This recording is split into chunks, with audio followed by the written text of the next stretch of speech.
नमस्कार साथियों, स्वागत है आपका हमारे YouTube चैनल में। आप छत्तीसगढ़ की किस जगह से हमारे समाचार सुन रहे हैं, कृपया कमेंट बॉक्स में लिखकर हमें जरूर बताएं। रायपुर से प्रस्तुत है छत्तीसगढ़ की प्रादेशिक समाचार। समाचारों के साथ में रजनी शुक्ला। पहले मुख्य समाचार। प्रदेश में आगामी खरीफ मौसम से शुरू की जाएगी कृषक उन्नति योजना, राज्य मंत्रिमंडल ने लिया फैसला। उद्योग मंत्री लखनलाल देवांगन ने जमीन लेने के बाद भी औद्योगिक इकाई स्थापित नहीं करने वाले उद्योगपतियों को 3 दिनों के भीतर नोटिस जारी करने के दिए निर्देश। राज्य के नगरीय प्रशासन तथा विकास विभाग ने 3 नगरीय निकायों में अध्यक्ष के विरुद्ध अविश्वास प्रस्ताव पारित होने के बाद कार्यवाहक अध्यक्षों की नियुक्ति की और आज महाशिवरात्रि के अवसर पर तीसरे पुण्य पर्व स्नान के साथ संपन्न होगा राजिम कुंभ कल्प मेला। अब समाचार विस्तार से। राज्य सरकार ने आगामी खरीफ मौसम से कृषक उन्नति योजना लागू करने का निर्णय लिया है। मुख्यमंत्री विष्णुदेव साय की अध्यक्षता में हुई राज्य मंत्री परिषद की बैठक में यह निर्णय लिया गया। इस योजना के तहत धान खरीदी के आधार पर किसानों को प्रति एकड़ 19,257 रुपए की आदान सहायता राशि दी जाएगी। मंत्रिपरिषद ने प्रदेश में आतंकवाद, नक्सलवाद और वामपंथी उग्रवाद सहित अन्य विशेष मामलों की त्वरित जांच और अभियोजना के लिए स्टेट इन्वेस्टिगेशन एजेंसी SIA के गठन का निर्णय भी लिया है। यह एजेंसी राष्ट्रीय जांच एजेंसी NIA के साथ समन्वय करते हुए राज्य की नोडल एजेंसी के रूप में कार्य करेगी।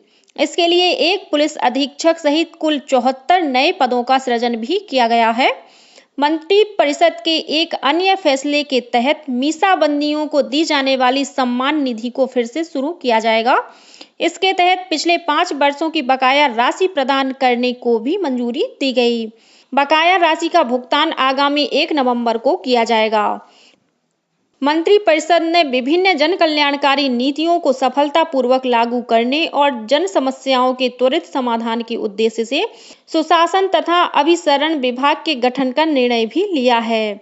विभाग द्वारा राज्य में सुशासन के क्षेत्र में अभिनव पहल करते हुए सुशासन फेलोशिप और लोक प्रशासन में उत्कृष्टता पुरस्कार भी दिए जाएंगे। कैबिनेट ने सार्वजनिक वितरण प्रणाली के तहत अंत्योदय और प्राथमिकता राशन कार्डधारियों को आगामी अप्रैल महीने से अगले वर्ष मार्च तक शक्कर उपलब्ध कराने के लिए राज्य के सहकारी शक्कर कारखानों से खरीदी करने को भी मंजूरी दी है। इसी तरह अनुकंपा नियुक्ति के आवेदकों के लिए जिले के किसी भी कार्यालय में रिक्त पद उपलब्ध नहीं होने की स्थिति में उनके आवेदनों को संभागीय आयुक्त कार्यालय में भेजा जाएगा। वहीं संविदा कर्मचारियों को अब 18 के बदले 30 दिनों का आकस्मिक अवकाश दिया जाएगा। कैबिनेट ने उच्च शिक्षा विभाग में राष्ट्रीय शिक्षा नीति को लागू करने को भी अपनी मंजूरी दे दी है। इससे विद्यार्थियों को एक से अधिक पाठ्यक्रमों में प्रवेश की सुविधा के साथ ही आवश्यकता अनुसार उच्च शिक्षा प्राप्त करने का विकल्प मिल सकेगा। राज्य मंत्रिपरिषद ने राज्य योजना आयोग का नाम बदलकर राज्य नीति आयोग करने के साथ ही छत्तीसगढ़ आर्थिक सलाहकार परिषद के गठन को भी मंजूरी दे दी है। प्रदेश के उद्योग मंत्री लखनलाल देवांगन ने जमीन लेने के बाद भी औद्योगिक इकाई स्थापित नहीं करने वाले उद्योगपतियों को 3 दिनों के भीतर नोटिस जारी करने के निर्देश दिए हैं। कल रायपुर में प्रदेश के सभी जिलों के उद्योग और व्यापार केंद्र के प्रबंधकों की बैठक में श्री देवांगन ने कहा कि उद्योग लगाने के नाम पर ली गई जमीनों का उपयोग नहीं किए जाने पर इसका आवंटन निरस्त किया जाए। आगामी लोकसभा चुनाव के दौरान स्वतंत्र और निष्पक्ष मतदान कराने के उद्देश्य से राज्य की मुख्य निर्वाचन पदाधिकारी रीना बाबा साहेब कंगाले ने विभिन्न जांच और प्रवर्तन एजेंसियों की बैठक ली। उन्होंने आदर्श आचार संहिता लागू होने के दौरान मादक पदार्थों और कीमती वस्तुओं के साथ ही नगद राशि के परिवहन पर कड़ी निगरानी रखने के निर्देश दिए। उन्होंने अंतर्राज्यीय सीमा की सभी चौकियों पर कैमरा लगाने को कहा। बैठक में अधिकारियों को निष्पक्ष निर्वाचन के लिए तैयार किए गए ESMS मोबाइल ऐप और पोर्टल के संचालन का प्रशिक्षण भी दिया गया। राज्य के नगरीय प्रशासन तथा विकास विभाग ने 3 नगरीय निकायों में अध्यक्ष के विरुद्ध अविश्वास प्रस्ताव पारित होने के बाद कार्यवाहक अध्यक्ष की नियुक्ति की है।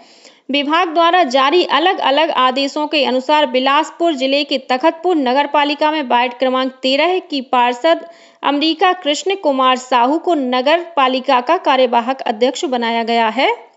इसी तरह बेमेतरा जिले के मारो नगर पंचायत में वार्ड क्रमांक 15 के पार्षद धनलाल देश लहरे को कार्यवाहक अध्यक्ष की जिम्मेदारी दी गई है। वहीं मुंगेली जिले के सरगांव नगर पंचायत में वार्ड क्रमांक 5 के पार्षद परमानंद साहू को कार्यवाहक अध्यक्ष नियुक्त किया गया है। राज्यपाल विश्वभूषण हरिचंदन कल रायपुर के छत्तीसगढ़ महाविद्यालय में छत्तीसगढ़ मानवाधिकार आयोग के सहयोग से अंतर्राष्ट्रीय महिला दिवस के उपलक्ष्य में आयोजित कार्यक्रम में शामिल हुए। इस मौके पर उन्होंने कहा कि राष्ट्र निर्माण में महिलाओं की महत्वपूर्ण भूमिका है। उन्होंने कहा कि भारत को दुनिया की 5वीं सबसे बड़ी अर्थव्यवस्था बनाने में महिलाओं का विशेष योगदान रहा है। कार्यक्रम में राज्यपाल ने भारत में लैंगिक न्याय प्रदान करने वाले संवैधानिक प्रावधानों की जानकारी भी दी। उन्होंने केंद्र सरकार द्वारा महिलाओं की सुरक्षा और सशक्तिकरण के लिए शुरू किए गए मिशन शक्ति कार्यक्रम की विशेष रूप से चर्चा की। इस अवसर पर आयोजित विभिन्न स्पर्धाओं के विजेताओं को राज्यपाल ने पुरस्कार भी वितरित किए। प्रदेश में महतारी बंधन योजना को सुचारू रूप से लागू करने के लिए राजधानी स्थित विभाग के मुख्यालय के साथ ही सभी जिलों में नियंत्रण कक्ष बनाकर हेल्पलाइन नंबर जारी किए गए हैं, ताकि किसी भी महिला हितग्राही को आवेदन से संबंधित कोई समस्या हो तो उसका फोन पर ही निराकरण किया जा सके। छत्तीसगढ़ में जलवायु परिवर्तन की निगरानी के लिए एक उच्च स्तरीय समिति बनाई गई है।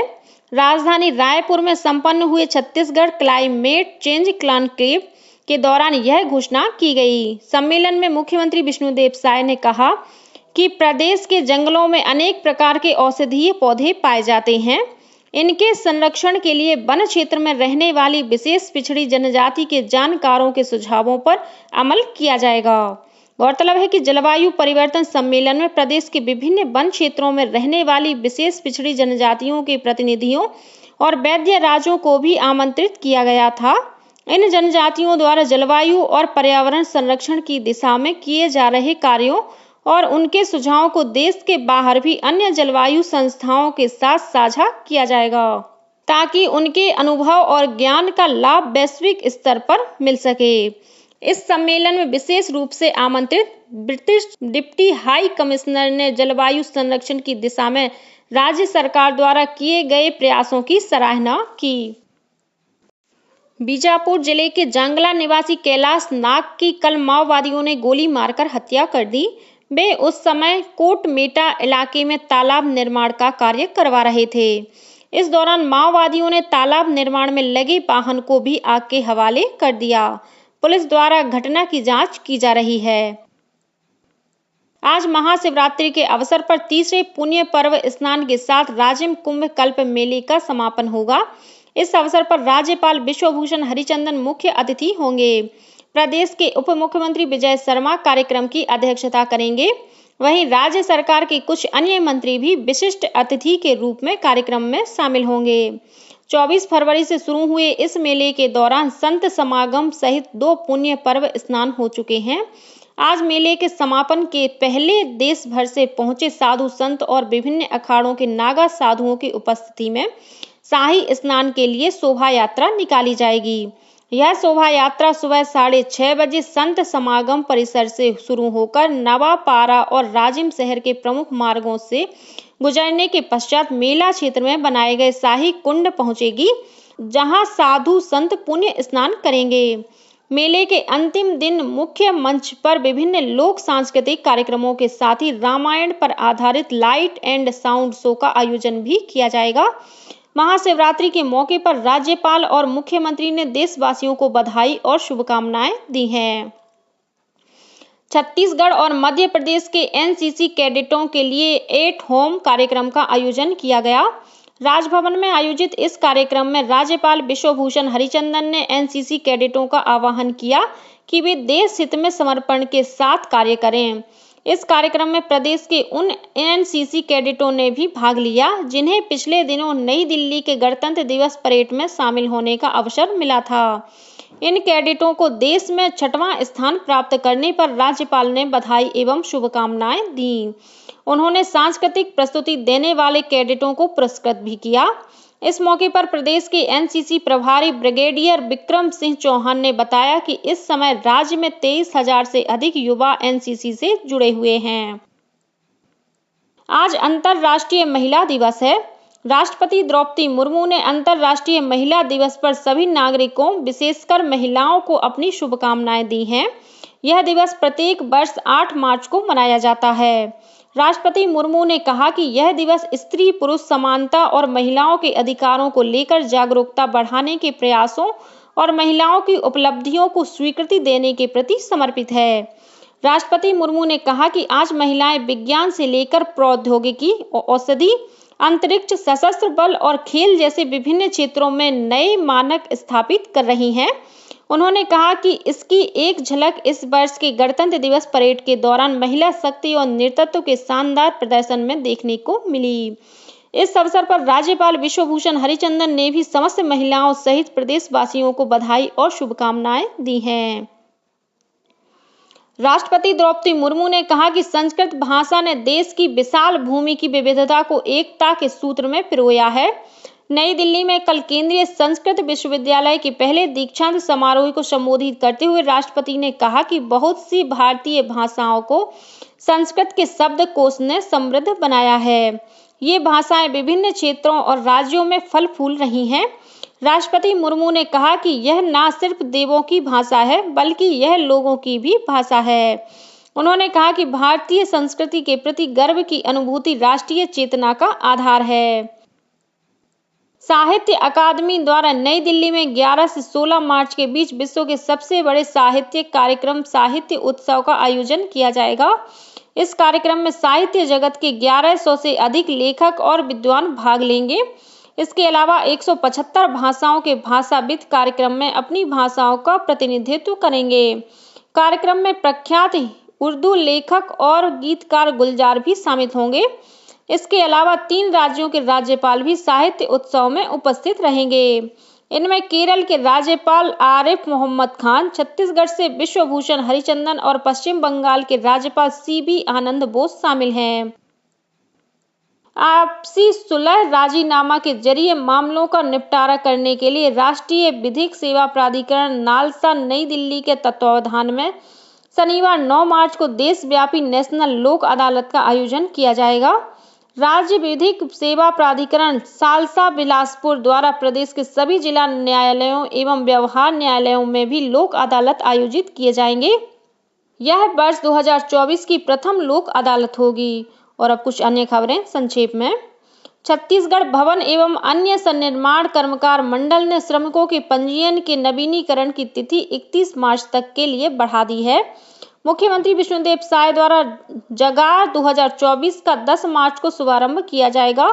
छत्तीसगढ़ हस्तशिल्प विकास बोर्ड के द्वारा प्रतिवर्ष लगाए जाने वाले इस हस्तशिल्प एवं हाथकरघा प्रदर्शनी के शुभारंभ कार्यक्रम की अध्यक्षता उप मुख्यमंत्री अरुण साव करेंगे। श्रम मंत्री लखनलाल देवांगन ने कार्य में लापरवाही बरतने की शिकायत पर दुर्ग जिले के श्रम निरीक्षक और जांजगीर चांपा जिले के श्रम उप निरीक्षक को तत्काल प्रभाव से निलंबित करने के निर्देश दिए हैं। सरगुजा कलेक्टर ने लखनपुर क्षेत्र के अमलभिट्टी स्थित खरीदी केंद्र में धान की हेराफेरी के मामले में समिति प्रबंधक और प्रभारी के खिलाफ एफआईआर दर्ज कराई है। बीजापुर जिले के चिंताकांट स्थित आवासीय विद्यालय के पोटा केबिन में बुधवार देर रात आगजनी की दुर्घटना में एक बालिका की मौत हो गई। वहीं 300 से ज्यादा छात्राओं को सुरक्षित बाहर निकाल लिया गया। पुलिस द्वारा घटना की जांच की जा रही है। और जांजगीर चांपा जिला पुलिस ने शिवरी नारायण मेले से करीब 1000 डरावने मुखौटे जब्त किए हैं। पुलिस ने मुखौटे पहनकर अपराध करने वालों को रोकने के उद्देश्य से यह कार्रवाई की है। इसी के साथ छत्तीसगढ़ के समाचारों का ये बुलेटिन समाप्त हुआ। नमस्कार।